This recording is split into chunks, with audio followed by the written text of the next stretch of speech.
பிதா, குமாரன், பரிசுத்த ஆவியின் திரியேக பெயராலே ஆமேன். ஆரம்ப ஜெபம் செய்வோம்.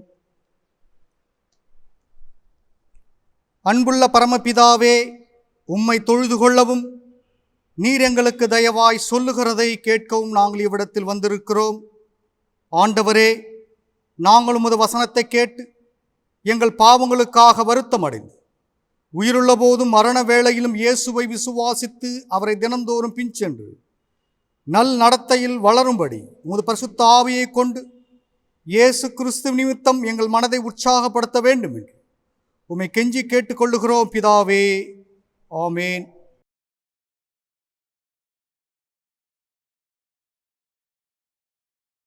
இந்த ஆராதனைக்கு ஆரம்பமாகவும் கடவுளை போற்றும் வண்ணமாகவும் நாம் அனைவரும் எழுந்து நின்று பாமாலையில் 356வது பாமாலை களிகூறுவோம். கர்த்தர் நம் பட்சமே, தம் இரத்தத்தால் நம்மை மீட்டார், அவர் நமக்கு யாவிலும் எல்லாமே, எப்பாவும் பயம் நீக்குவார்.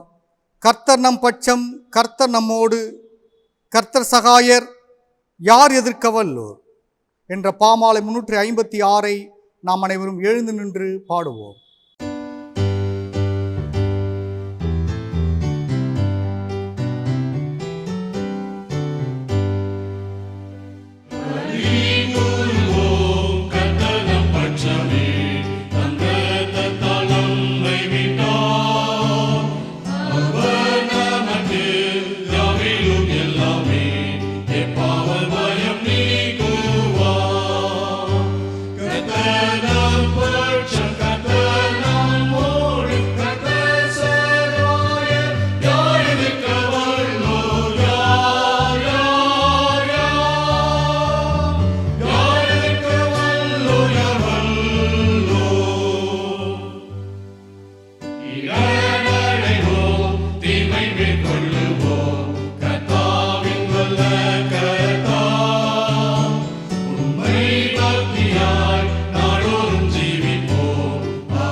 நல்லவர் என்பதை ருசித்து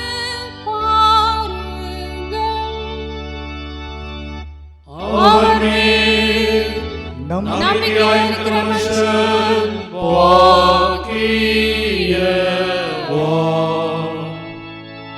பிதாவுக்கும் குமாரனுக்கும் பரிசுத்த ஆவிக்கும் மகிமை உண்டாவதாக.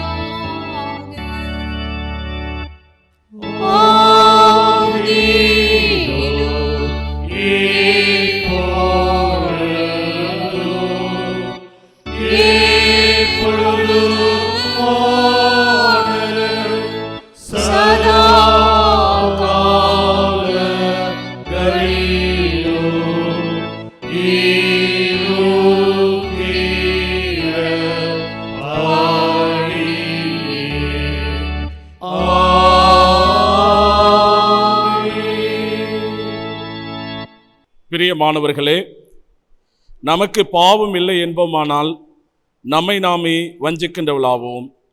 நமக்குள் உண்மை இல்லை. நம்முடைய பாவங்களை அறிக்கையிட்டால் பாவங்களை நமக்கு மன்னித்து எவ்வித அநீதமும் நீங்க சுத்திகரிப்பதற்கு அவர் நம்பத்தக்கவரும் நீதியும் உள்ளவராயிருக்கிறார். நான் எழுந்து என் தகப்படத்திற்கு போய், தகப்பனே, பரத்திற்கு விரோதமாகவும் உமது பார்வையிலும் பாவம் செய்தேன். இனி உம்முடைய மகன் என்று சொல்லப்படுவதற்கு நான் தகுந்தவன் அல்லன். உம்முடைய கூலிக்காரருள் ஒருவனாக என்னை வைத்து கொள்ளும் என்பேன். நாம் யாவரும் முழங்கால் படியிட்டு நம்மை நாமே சோதித்தறிந்து நம்முடைய பொதுவான பாவறிக்கையை நாம் ஏறெடுப்போமாக.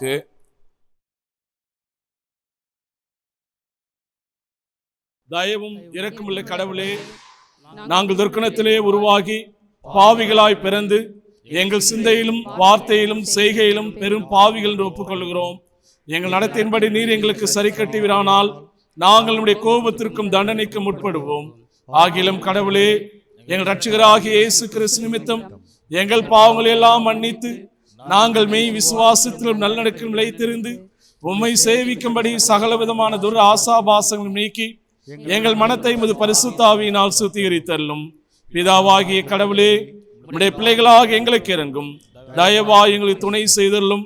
குமாரனாகிய கடவுளே, உம்முடைய ஜனமாக எங்களுக்கு இறங்கும். எங்களுக்காக வேண்டிக் கொள்ளும். பரிசுத்த ஆவியாகிய கடவுளே, எங்களுக்கு இறங்கும். சகல சத்தியத்திற்குள்ளும் தயவாய் எங்களை நடத்தியள்ளும். ஆமீன்.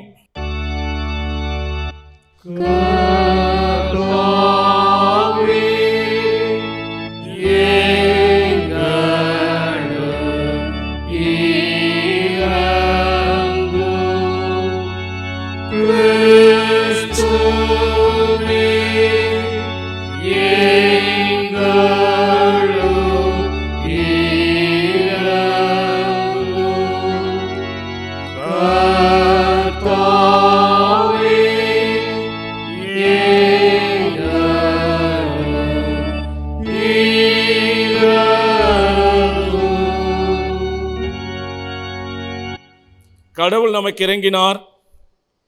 அவர் துன்மார்க்குடைய மரணத்தை விரும்பாமல் அவன் தன் தீய வழியை விட்டு திரும்பி பிழைப்பதை விரும்புகிறார். கடவுள் தமது ஒரே பேரான குமாரனில் விசுவாசமாயிருக்கிற எவரும் கெட்டுப்போகாமல் நித்திய ஜீவனை பெறும்படி அவரை தந்தருளி இவ்வளவாய் உலகத்தில் அன்பு கூர்ந்தார். அவருடைய நாமத்தை துதிப்போமாக.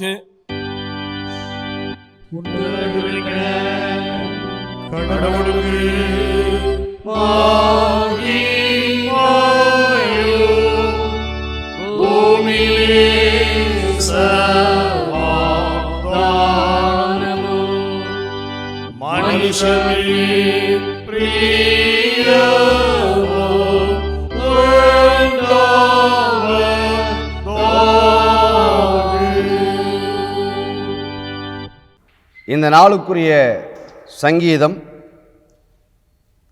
அது சங்கீதம் 97, திருப்பாடல் 97 1 முதல் 12 வரை. கர்த்தர் ராஜரீகம் பண்ணுகிறார், பூமி பூரிப்பாகி திரளான தீவுகள் மகிழக் கடவுது. மேகமும் மந்தாரமும் அவரை சூழ்ந்திருக்கிறது. நீதியும் நியாயமும் அவருடைய சிங்காசனத்தின் ஆதாரம். அக்னி அவருக்கு முன் சென்று சுற்றிலும் இருக்கிற அவருடைய சத்துருக்களை சுட்டெரிக்கிறது. அவருடைய மின்னல்கள் பூச்சக்கரத்தை பிரகாசிப்பித்தது. பூமி அதைக் கண்டு அதிர்ந்தது. கர்த்தரின் பிரசன்னத்தில் பர்வதங்கள் மெழுகுபோல் உருகிற்று. சர்வ பூமியினுடைய ஆண்டவரின் பிரசன்னத்தினாலேயே உருகி போயிற்று. வானங்கள் அவருடைய நீதியை வெளிப்படுத்துகிறது. சகல ஜனங்களும் அவருடைய மகிமையை காண்கிறார்கள். சொரூபங்களை வணங்கி விக்கிரகங்களை பற்றி கொண்டு பெருமை பாராட்டுகிற யாவரும் வெட்கப்பட்டு போவார்கள். தேவர்களே, நீங்கள் எல்லோரும் அவரை தொழுது கொள்ளுங்கள். சீயோன் கேட்டு மகிழ்ந்து, கர்த்தாவே, உம்முடைய நியாயத்தீர்ப்பின் நிமித்தம் யூதாவின் குமாரத்திகள் கலிகூர்ந்தார்கள். கர்த்தாவே, பூமி முழுவதுக்கும் நீர் உன்னதமானவர். எல்லா தேவர்களிலும் நீரே மிகவும் உயர்ந்தவர். கர்த்தரில் அன்பு கூறுபவர்களே, தீமையை வெறுத்து விடுங்கள். அவர்கள் தம்முடைய பரிசுத்தவான்களின் ஆத்துமாக்களை காப்பாற்றி துன்மார்க்கரின் கைக்கு அவர்களை தப்புவிக்கிறார். நீதிமானுக்காக வெளிச்சமும் செம்மையான இருதயத்தாருக்காக மகிழ்ச்சியும் விதைக்கப்பட்டிருக்கிறது. நீதிமான்களே, கர்த்தருக்குள் மகிழ்ந்து அவருடைய பரிசுத்தத்தின் நினைவு கூறுதலை கொண்டாடுங்கள் என்பதே.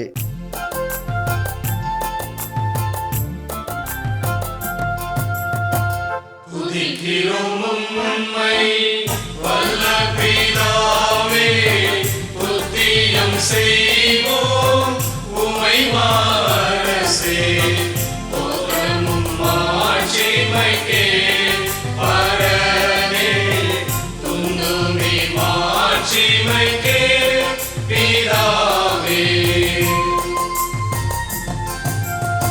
சுதனே இறங்கும் புரியோர் கடனை சுமந்ததை தீர்த்த தூய செம்மறியே, சுத்தா ஜெபம் கேளும் பரன்வல தோழா ஜெபம் கேளும் கிறிஸ்தே. நித்ய பிதாவே மகிமையில் நீரே நிவலாவீந்தோ ஆளுகிறீரே. நிலவே கர்ச்சனையே உன்னத நேயர கர்ச்சனையே ஆவே.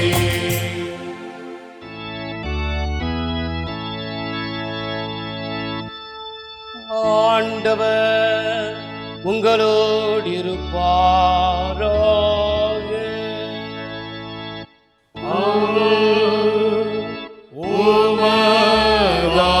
உமதாவியோடும் இருப்பாராக.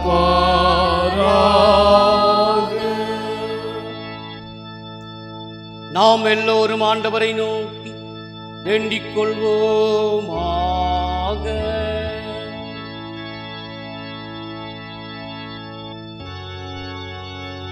எல்லா வல்லமையுள்ள கடவுளே, எல்லா நன்மைகளுக்கும் காரணரே, நாங்கள் உலக பொருளை நேசியாமல் உமது நாமத்தை நேசிக்கும் அன்பையும் சகோதர சிநேகத்தின் உள்ளத்திலே வேறுன்றச் செய்து மெய்தேவ பக்தி எங்களுக்குள்ளே வளரப்பண்ணி சகல நன்மையினாலும் எங்களை ஆதரித்து உமது மிகுந்த இரக்கத்தினால் இவர்கள் எங்களை நிலைநிறுத்த வேண்டும் என்று எங்கள் ஆண்டவராக இயேசு கிறிஸ்துவின் மூலமாய் தாழ்மையாய் வேண்டிக் கொள்கிறோம். பிதாவே.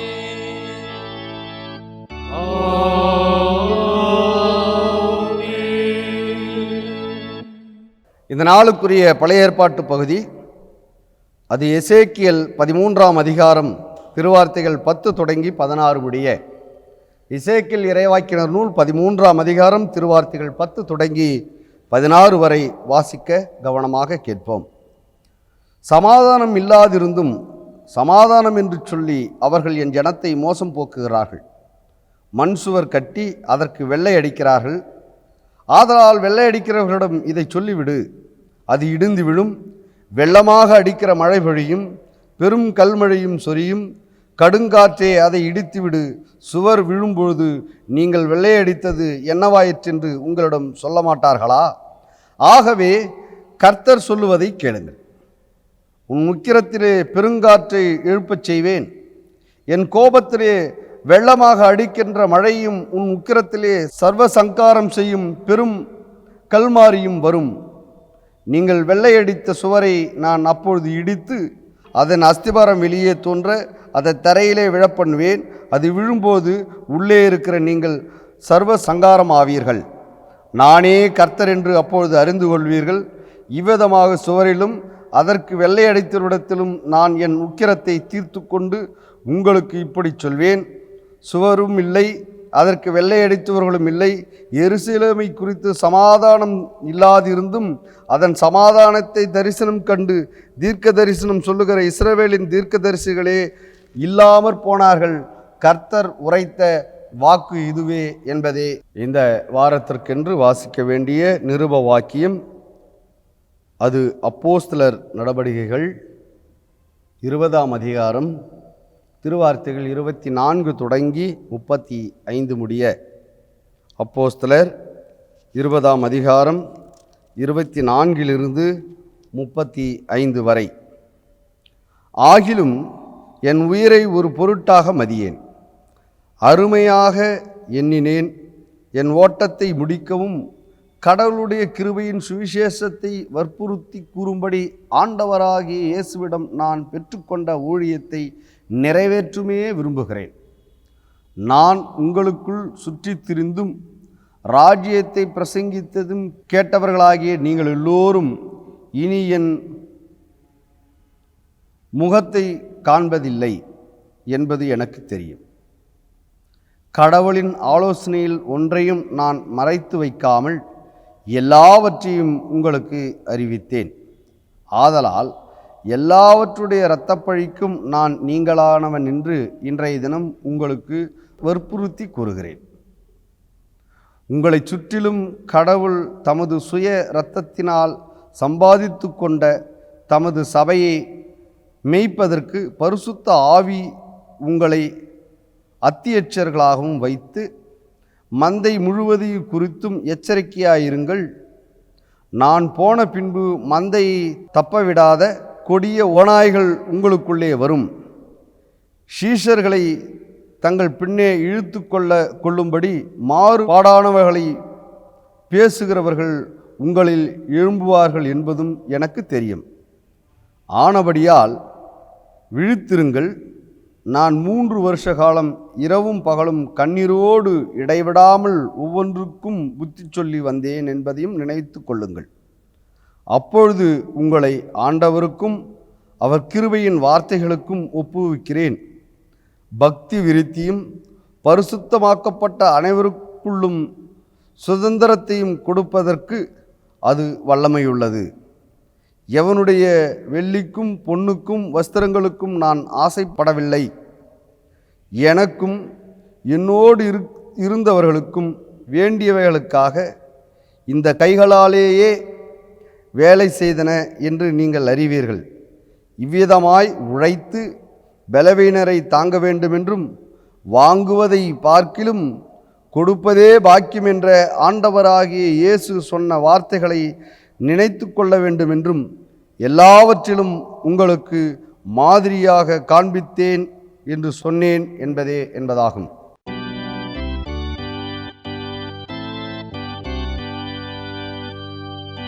கடவுளின் வார்த்தையை கேட்டு அதை காத்துக்கொள்ளே பாக்கியவான்கள்.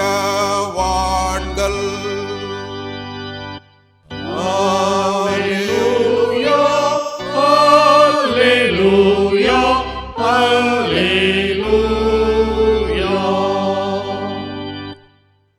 நாம் அனைவரும் இணைந்து அகில உலக திருச்சபையோடு சேர்ந்து நமது விட்டுவிடையும் விசுவாச பிரமாணத்தையும் பயபக்தியோடு அறிக்கை செய்வோமாக.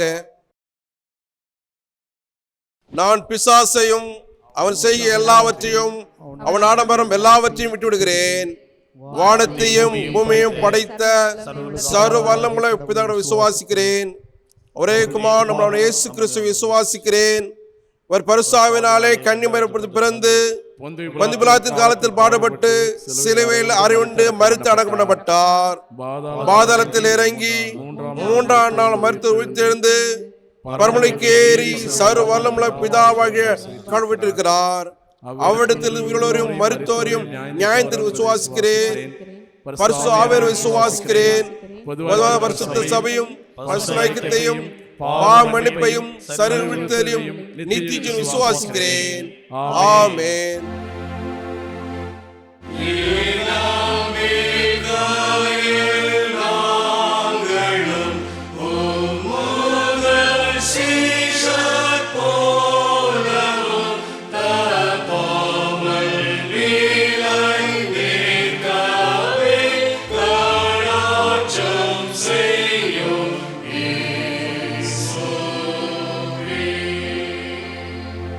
மீண்டும் ஆண்டவருக்கு துதி உண்டாக்கத்தக்கதாகவும் அருளோரிக்கு ஆயத்தமாகும் கிறிஸ்துவ கீர்த்தனை 124வது கீர்த்தனை நாம் அனைவரும் சேர்ந்து பாடுவோமாக. வா பாவி மலைத்தின் நல்ல என்ற பாடலை நாம் சேர்ந்து பாடுவோமாக.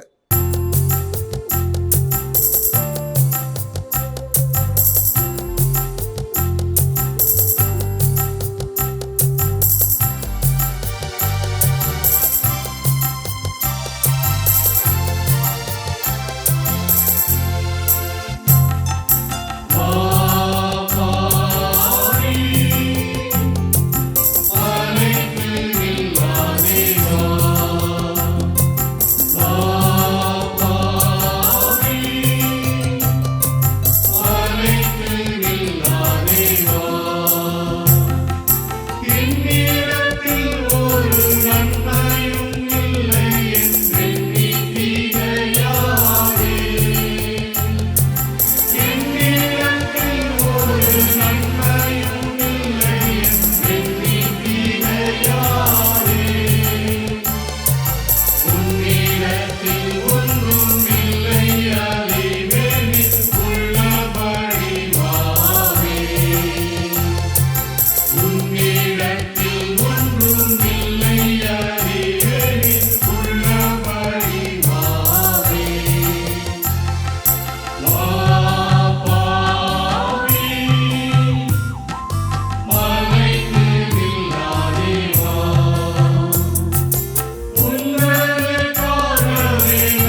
நம்முடைய ஆண்டவராகிய இயேசு கிறிஸ்துவின் அருளும் தாயும் தந்தையுமாயிருந்து வழிநடத்துகிற கடவுளுடைய பேராற்றல் நம் அனைவரையும் ஆசீர்வதித்து காப்பதாக. ஆமென்.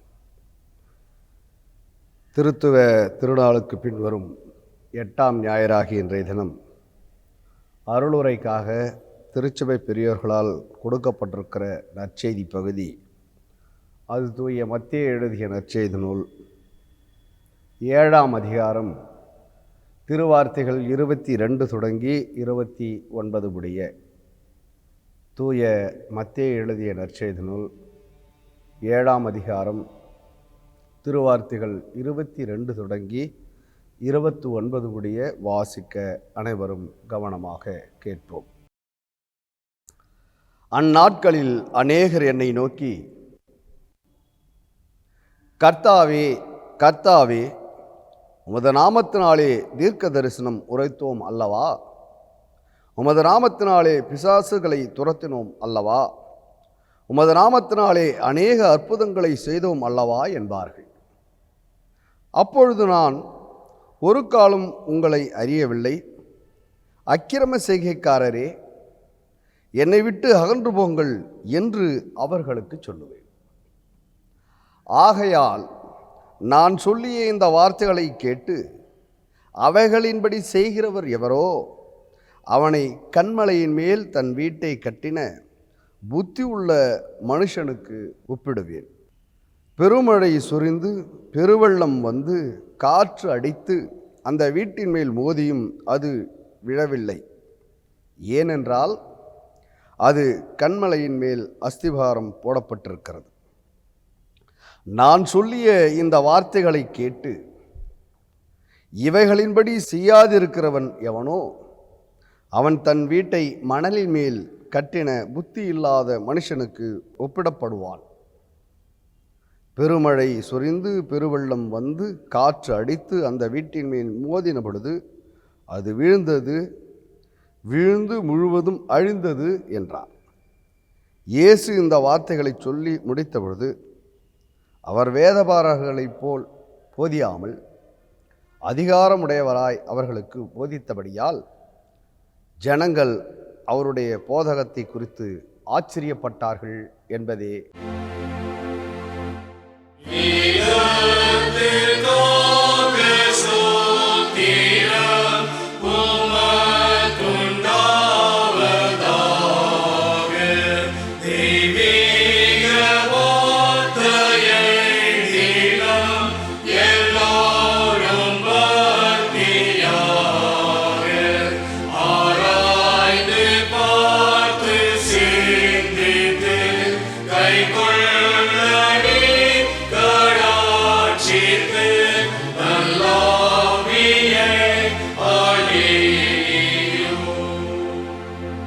கிறிஸ்துவுக்குள் அன்பான இறை உறவுகளே, உங்கள் அனைவருக்கும் இந்த ஓய்வு நாளின் சிறப்பு வாழ்த்துதலையும் வணக்கங்களையும் நான் தெரிவித்துக் கொள்கிறேன்.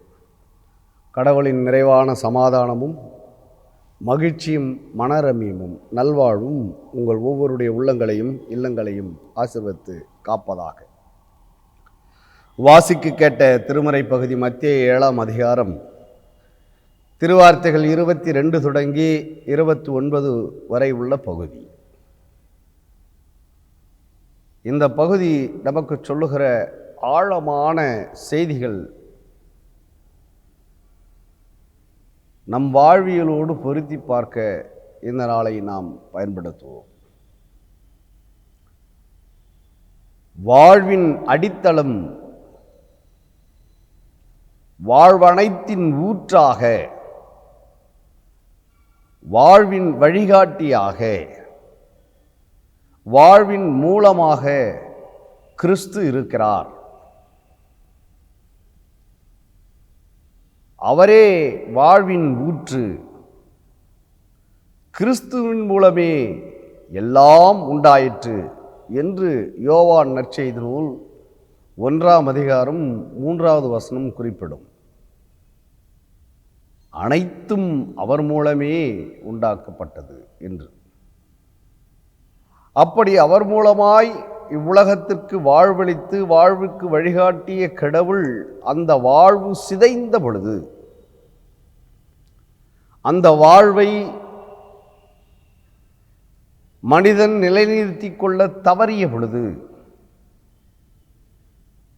அந்த வாழ்வை சுயநலத்தோடு அணுகிய பொழுது, சிதைந்த அந்த வாழ்வை மீண்டும் செம்மையாக்க, சரிபடுத்த தன் மகனாகிய கிறிஸ்துவையே நமக்கு தருகிறார். அப்படி உலகத்தில் கொடுக்கப்பட்ட இயேசு கிறிஸ்து தான் வாழ்ந்த காலத்தில் மக்களை நெறிப்படுத்த, மக்கள் அனைவரையும் ஒன்றிணைத்து ஒரு புதிய மானுடத்தை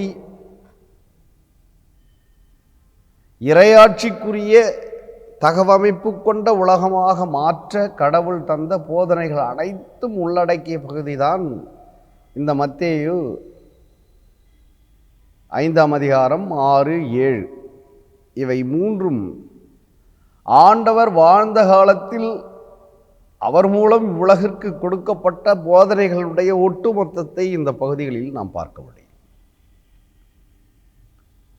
ஒரு புதிய மானுடத்தை வாழ்வியலாக்க அவர் பயிற்சியளித்த வார்த்தைகள், அவர் கடைபிடிக்க சொன்ன திருமொழிகளை கொண்ட பகுதி. ஒருவரை ஒருவர் நேசியுங்கள், பகைவரின் மீது அன்பு செலுத்துங்கள், எண்ணத்தை உடுத்துவோம், எண்ணத்தை உண்போம் என்று சுயநலமாய் சிந்திக்காதிருங்கள், ஆகாயத்து பறவைகளை பாருங்கள், ஒவ்வொரு நாள் விடியலிலும் பூத்து குலுங்குகிற பூக்களை பாருங்கள், இவைகளுக்கெல்லாம் பொறுப்பேற்று வழிநடத்துகிற கிறிஸ்து உங்களையும் வழிநடத்துவார் என்ற நம்பிக்கை அளிப்பதாகவும், இவைகளை கொண்ட இந்த வாழ்வியலை இப்படி நெறிப்படுத்த கொடுக்கப்பட்ட வார்த்தைகள் எல்லாவற்றையும் சொல்லி முடித்த பிறகு நிறைவாக சொல்லுகிறார், எவர் ஒருவர் இப்படிப்பட்ட வாழ்வியலை தங்கள் வாழ்வாக கிறிஸ்துவில் நம்பிக்கை கொண்டு நீங்கள் என்னுடைய வார்த்தைகளை அடித்தளமாக கொண்டு உங்கள் வாழ்வியலை அமைத்து கொள்ளுங்கள் என்று எதிர்பார்க்கிறார். எனவே நாம் தெரிந்து கொள்ள வேண்டிய முதல் செய்தி, கிறிஸ்துவின் வார்த்தைகளே அடித்தளம். கிறிஸ்துவின் வார்த்தைகளே அடித்தளம். அவர் போதித்த அந்த போதனைகளையெல்லாம் நாம் கைக்கொள்ளுகிறவர்களாய், அடித்தளம் என்பது ஒரு மிகப்பெரிய கட்டிடம் நிற்பதற்கான அஸ்திபாரம், அதுதான் அடிப்படையானது. ஒரு கட்டிடம் நிலைத்து நிற்க வேண்டும். ஒரு கட்டிடம் எப்பேற்பட்ட சூழ்நிலையும் எதிர்த்து நிற்கின்ற, அதை கடந்து நிலைத்து நிற்பவையாக இருக்க வேண்டும் என்று சொன்னால், அது அழகிய வண்ணம் பூசுவதனால் நிறுத்தப்படாது, ஒப்பனைகளின் மூலமாக நிறுத்தப்பட மாட்டாது. மாறாக உறுதியான அடித்தளத்தின் மீது கட்டப்படுகின்ற கட்டிடங்கள் தான் நிலைத்து நிற்பதாக இருக்கும். எனவே இறை உறவுகளே, இறை நம்பிக்கையாளர்களே, கிறிஸ்துவில் நம்பிக்கை கொண்ட உடன் பணியாளர்களே, தோழர்களே, நாம் ஆண்டவரின் வார்த்தையை அடித்தளமாக கொண்டு நம் வாழ்வை அமைத்து கொள்ள, நம் திருப்பணிகளை மேற்கொள்ள, நம்முடைய அணுகுமுறைகளை கடவுளின் கிறிஸ்துவின் வார்த்தையிலேயே மையமாக கொண்டு நம்முடைய வாழ்க்கை முறையை அமைத்து கொள்ள அழைக்கப்படுகிறோம்.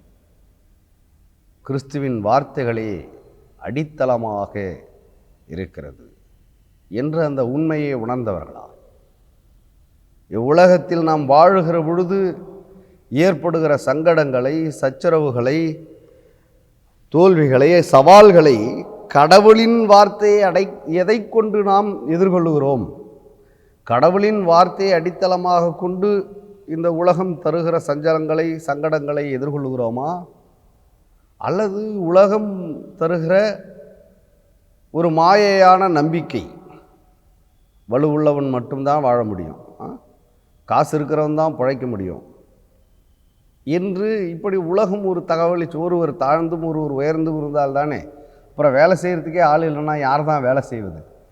இப்படி ஒருவரை கீழாகவும் ஒருவரை மேலாகவும் வைத்திருக்கிற இந்த உலகம் வைத்திருக்கிற தவறான தகவல்கள், அவைகளை பற்றி கொண்டு நம்முடைய வாழ்க்கை முறையை நகர்த்துகிறோமா என்பதை இந்த நாளினுடைய முதல் கேள்வியாக, கடவுளின் வார்த்தையை அடித்தளமாக கொண்டு வாழ அழைக்கப்பட்டவர்கள் என்பதை நாம் நினைவுபடுத்தி கொள்ள, நாம் கடவுளின் வார்த்தையை அடிப்படையாக கொண்டுதான் வாழ்கிறோமா என்று நம்மை நாமே சீர்தூக்கி பார்க்க, நாம் கடவுளில் வார்த்தையில் நிலைத்து வாழ்ந்து காட்ட அழைக்கப்பட்டவர் என்ற உறுதியை மீண்டும் ஒருமுறை புதுப்பித்து கொள்ள நாம் அழைக்கப்படுகிறோம். இரண்டாவதாக, அந்த வாழ்வின் அடித்தளமாய் கிறிஸ்துவே இருக்கிறார். அதுதான் இங்கே சொல்லப்படுகிற இன்னொரு செய்தி.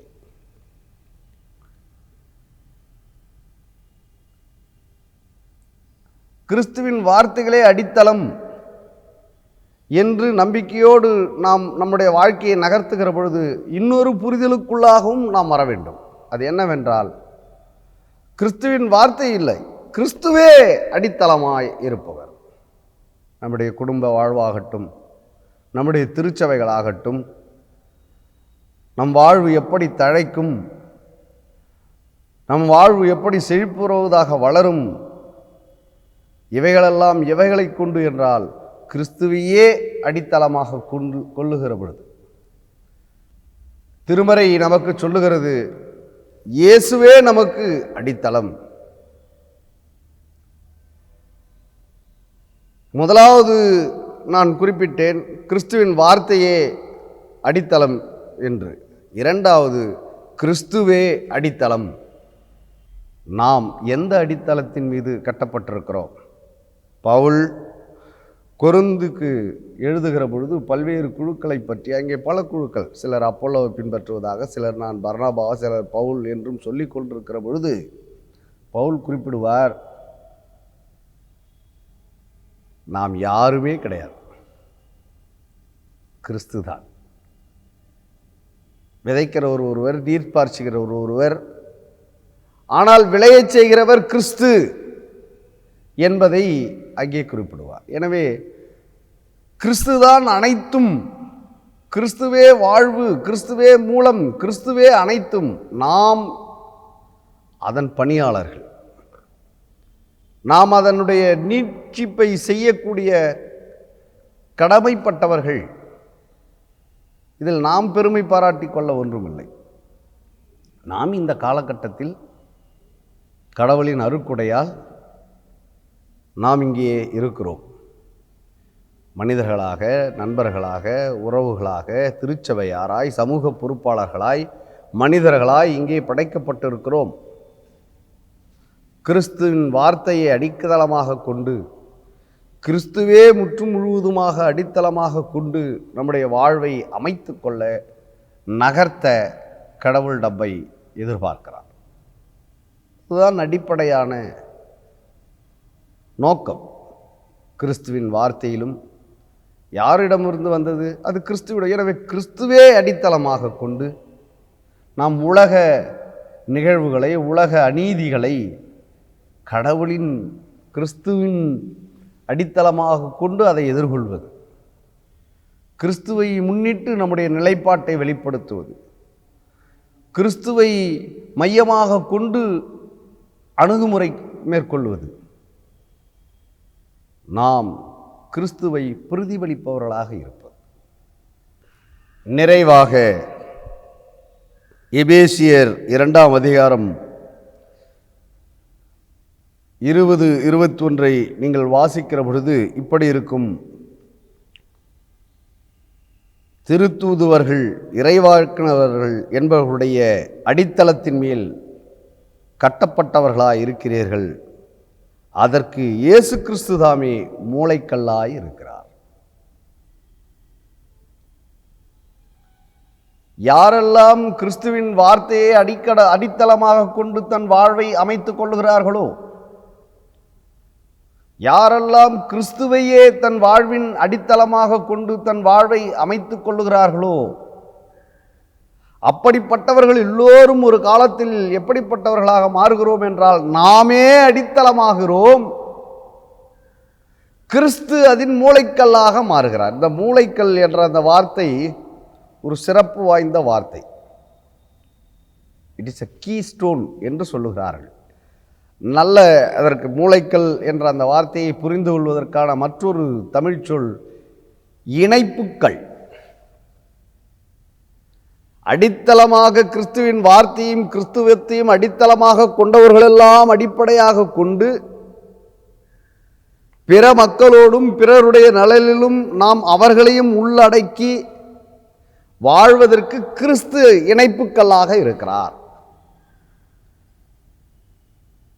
இந்த இணைப்புக்கள் என்பதனுடைய பொருள் பெயர்தான் மூளைக்கல் என்பது. எனவே கிறிஸ்து மூளைக்கல் என்பது முரண்பட்டவர்களை கூட கடவுளின் இறையரசுக்குள்ளாக இணைப்பது, பொது நோக்கத்திற்காக, பொது செயல்களுக்காக, பொது நன்மைகளுக்காக கிறிஸ்துவை இணைப்புக்கல்லாக கொண்டு, கிறிஸ்துவை இணைப்பாக, பாலமாக, இருவருக்கும் இடையிலே மையமாக கொண்டு கிறிஸ்துவின் வார்த்தைகளை கிறிஸ்துவில் நம்பிக்கை கொண்ட மக்கள் எல்லோரும் அடித்தளமாக கொண்டு ஒரு புதிய மாளிகையை கட்டி எழுப்புவோம். அப்படி என்றால் நாம் கிறிஸ்துவுடன், கிறிஸ்து நாம் மக்கள், இந்த மூன்று நிலைகளிலும் நாம் சரியான முறைமையில் அணுகுமுறையை மேற்கொள்வோமானால் நமது வாழ்க்கை கடவுளின் வார்த்தையை அடிப்படையாக கொண்டு அமைத்து கொள்ளுகிற பொழுது கிறிஸ்துவோடு நம்மை இணைத்து கொள்ளுகிறோம். நம்முடைய வார்த்தை வெறும் வார்த்தைகளாக அல்லாமல் கிறிஸ்துவையே முழுமையாக பற்றி கொண்டு அவரை அடித்தளமாக கொண்டு நாம் இந்த உலகத்தின் அநீதிகளை அல்லது நாம் இந்த உலகத்தின் எந்த செயல்களையும் அவரை மையமாக கொண்டு நாம் அணுகும் பொழுது கடவுள் எதிர்பார்த்த இறையரசின் தகவல்களை நம்முடைய வாழ்வியலாக வெளிப்படுத்த நாம் அழைக்கப்படுவோம். வெறும் ஞாயிற்றுக்கிழமையில் பாடல்கள், மனப்பாடமான திருவார்த்தை வசனங்களை சொல்லுதல் அல்லது ஞாயிற்றுக்கிழமை தவறாமல் ஆலயத்துக்கு வருதல், இவைகள் ஒரு ஆயரின் பார்வையில் ஒரு நல்ல கிறிஸ்தவ குடும்பத்தில் வளர்ந்திருக்கிறார், எனவே தவறாமல் பங்கு கொள்ளுகிறார், தவறாமல் அனைத்து பாடல்களையும் பாடுகிறார், தவறில்லாமல் சிறப்பாக பாடுகிறார், சிறப்பாக திருமறை வார்த்தைகளை சொல்லுகிறார் என்று நான் வேண்டுமானால் அதற்காக பெருமைப்பட்டு கொள்ளலாம். என்னுடைய ஆலயத்தில் நீங்கள் இருக்கிறீர்கள், நீங்கள் இப்படிப்பட்ட பண்புடையவராக இருக்கிறீர்கள் என்றால் என்று நான் சந்தோஷப்படலாம். ஆனால் கடவுள் மகிழ்வுறுவது என்பது இந்த வார்த்தைகளை வெறும் ஒரு சடங்கை போல வழிபாடுகளில் மட்டும் பின்பற்றுகிறவர்களாய், மனனம் செய்கிறவர்களாய் அல்லாமல் உலகத்தில் வாழ்ந்து காட்டுகிறவர்களாய், இயேசு சொன்ன அன்பின் அடையாளங்களாய், இயேசு செய்தது போல் அவர் நன்மையை செய்கிறவராய் சுற்றித் திரிந்தார் என்ற அந்த வார்த்தையை கேட்டிருக்கிற நாம், வாசித்திருக்கிற நாம் அவரை போல நன்மைகளை நடைமுறைப்படுத்துகிறவர்களாய்,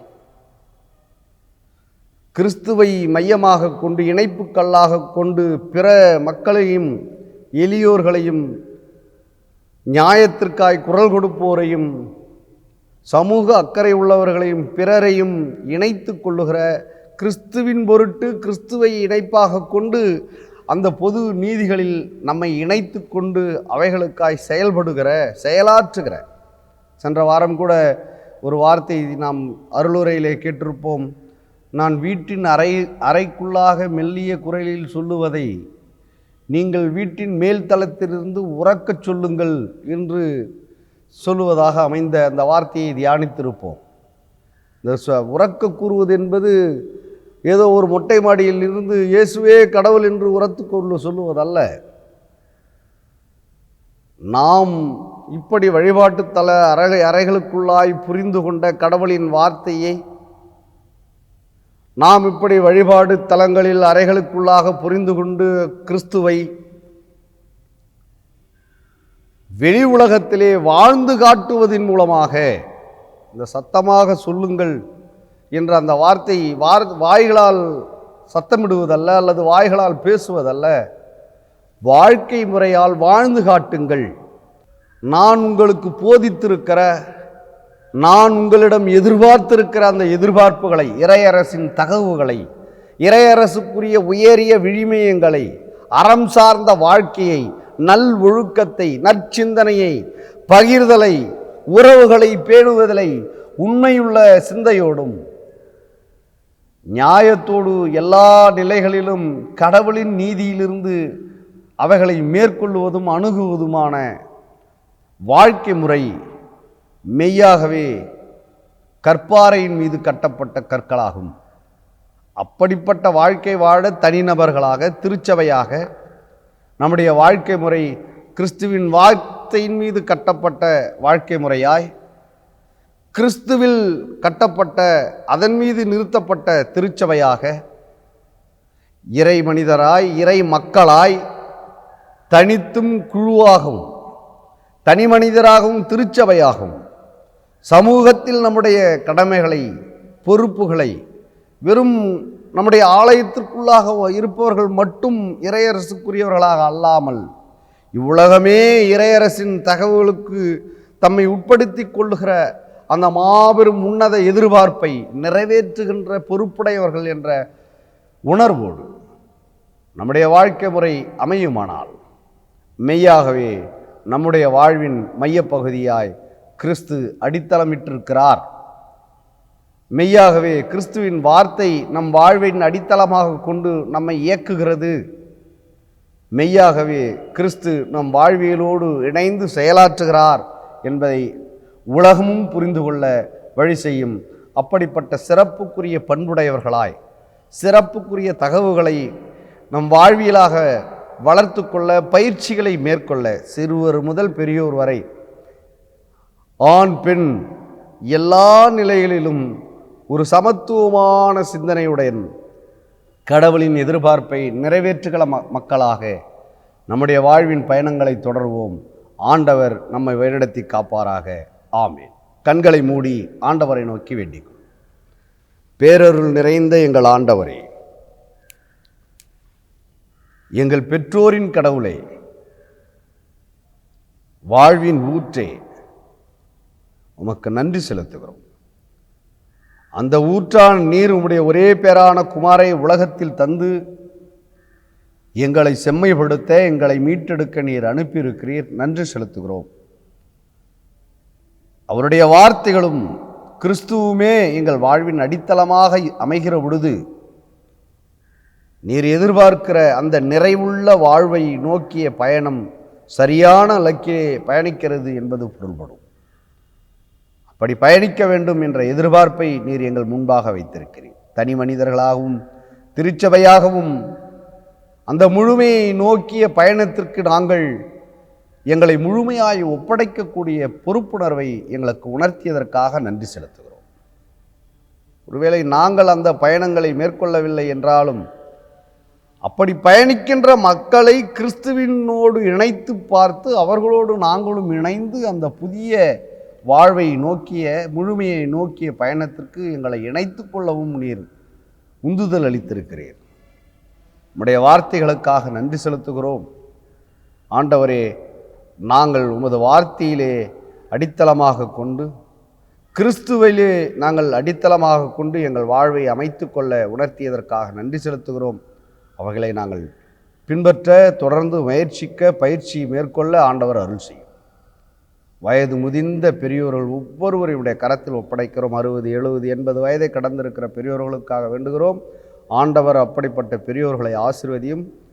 அவருடைய எண்ணங்களை, அவருடைய வேண்டுதல்களை கடவுள் அருள் செய்து அவர்களுக்கு கண்கள் காண அதை நிறைவேற்றி தாரும். உழைக்கிற மக்களுக்காய், கணவர் மனைவியர்க்காய் அவருடைய உழைப்பின் பலன்களை அவர்கள் அனுபவிக்க அருள் செய்யும். எங்கள் இளைய தலைமுறைகள் உயரிய லட்சியமுடையவர்களாய், பொறுப்புணர்வு உடையவர்களாய் சிந்திக்க, செயல்பட, தங்கள் வாழ்வை திட்டமிட அப்படிப்பட்ட ஞானத்தை, கடவுளின் அருளை, மனிதருடைய அன்பை, வழிகாட்டுதலை எங்கள் இளம் தலைமுறைகள் பெற்றுக்கொள்ள அருள் செய்யும். எங்கள் திருச்சபையுடைய தலைவர்கள் மேற்கொள்ளுகிற இக்காலகட்டத்தில் மேற்கொள்ளுகிற அனைத்து திருப்பணிகளையும் மீட்டுருவாக்கத்தின் மூலமாக, மறுகட்டுமானங்களின் மூலமாக அவர்கள் மேற்கொள்ளுகிற ஒவ்வொரு செயல்களையும் ஆண்டவர் ஆசீர்வதிப்பீர். அது எதிர்கால திருச்சபையின் நன்மைகளை பொருட்டு என்பதை நாங்கள் உணர்ந்து எல்லோரும் அதிலே தங்களை இணைத்து கொள்ளுகிற அந்த பொறுப்புணர்வை ஏற்படுத்தும். தொடர்ந்து எங்கள் ஒவ்வொருவரையுடைய கரத்தில் ஒப்படைக்கிறோம். ஆண்டவருடைய நீங்காத அன்பும் அருளும் ஆசியும் எங்கள் ஒவ்வொருவருடைய உள்ளங்களையும் இல்லங்களையும் ஆட்கொண்டு எல்லா நன்மைகளால் வழிநடத்தி காக்கும்படி எங்கள் மீட்பெரும் இரட்சகருமாகிய ஆண்டவர் இயேசு கிறிஸ்துவின் வழியாய் வேண்டுகிறோம். பேரருள் நிறைந்த தாயும் தந்தையுமாகிய கடவுளே, ஆமேன். நம்முடைய ஆண்டவராகிய இயேசு கிறிஸ்துவின் அருளும் தாயும் தந்தையுமாயிருந்து வழிநடத்துகிற கடவுளுடைய பேராற்றல், சமாதானம், சந்தோஷம், புதுவாழ்வு, புதுவலன், புதிய நம்பிக்கை, புதிய ஆரம்பங்களை தருகிற தூய ஆவியரின் இணையராத கூட்டுறவு நம் ஒவ்வொருவரோடும், நம்முடைய குடும்பங்களோடும், நம்முடைய திருச்சபையோடும், தேவையில் உள்ள எல்லா மனிதர்களோடும் இன்றும் என்றும் நின்று நிலவி பாதுகாத்து வழிநடத்துவதாக. ஆமென்.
ஆண்டவர் உங்களோடு இருப்பாராக.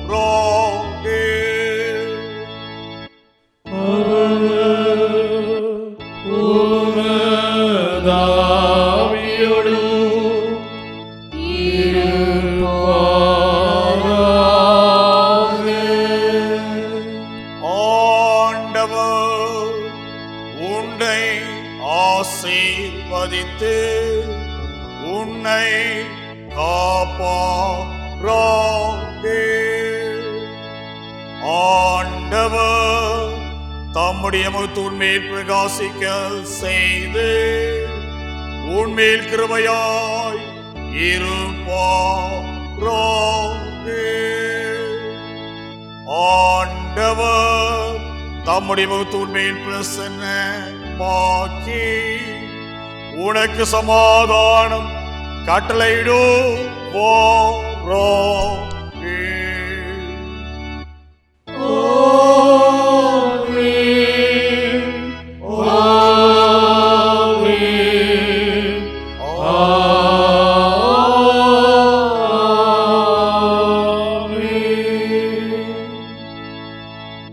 ஜெபத்திற்கு பிறகு கீர்த்தனை 317 அனுக்கிரக வார்த்தையோடே இப்போது அடியாரை அனுப்பும் ஐயா என்ற பாடலை மங்கள கவியாக பாடுவோம்.